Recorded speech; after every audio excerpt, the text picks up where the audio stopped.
Bonjour à tous, nous poursuivons aujourd'hui avec la troisième Mishnah du 11e Pérec. La Mishnah nous enseigne Azorek Arba Amot Bakotel.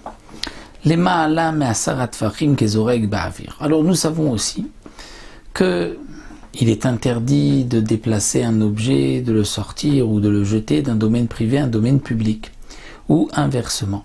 Et il y a aussi une autre interdiction qui est de déplacer un objet ou de le jeter dans le domaine public 4 amot de 2 mètres.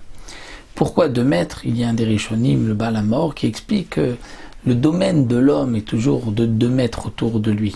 Donc on considère que 2 mètres devant lui, c'est un peu comme un Reshut HaYachid.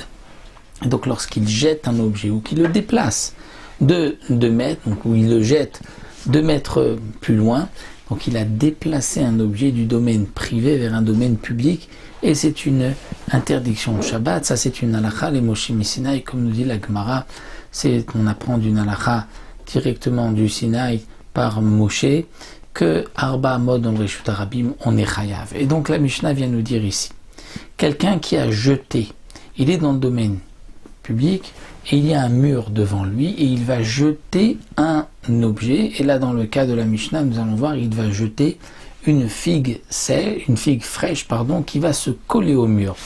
Donc il a jeté Arba Amot Bakotel, 4 amot, donc devant lui 4 amot Bakotel, c'est-à-dire que ça s'est collé sur le mur.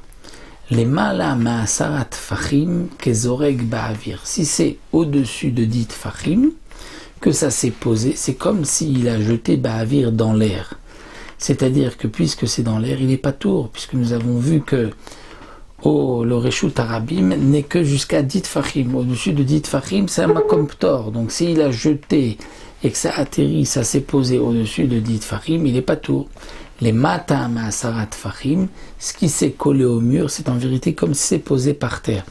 Et donc si quelqu'un a lancé quelque chose, 4 amot, 4 coudées dans le domaine public, et que ça s'est posé par terre, il est chayav, kezorek ba'aretz. Et azorek ba'aretz arba amot chayav, celui qui jette un objet à terre de 4 amot, il est chayav dans le domaine public. Zarak le toch arba amot. Maintenant nous avons un autre cas. Il a jeté quelque chose, Zarak, il a jeté les toch arba amot à l'intérieur des 4 amot. C'est-à-dire il voulait que ça arrive dans les 4 amot. Donc il ne voulait pas transgresser Shabbat. Venit galgel chutz le arba amot. Et ça a roulé et c'est sorti en dehors des 4 amot. Eh bien, pas tour. Parce que lui ne voulait pas jeter, ne voulait pas le faire sortir, dépasser les 4 amot. Il voulait que ça reste dans les 4 amot. Ça s'est dépassé, il n'est pas tour.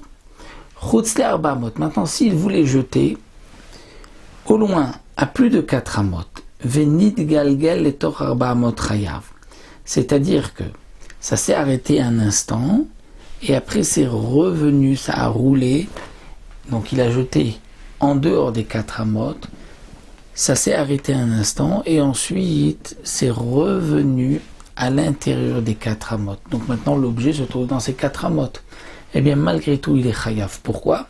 Parce que comme il y a eu un instant que ça s'est arrêté en dehors des arba amot, il a transgressé Shabbat.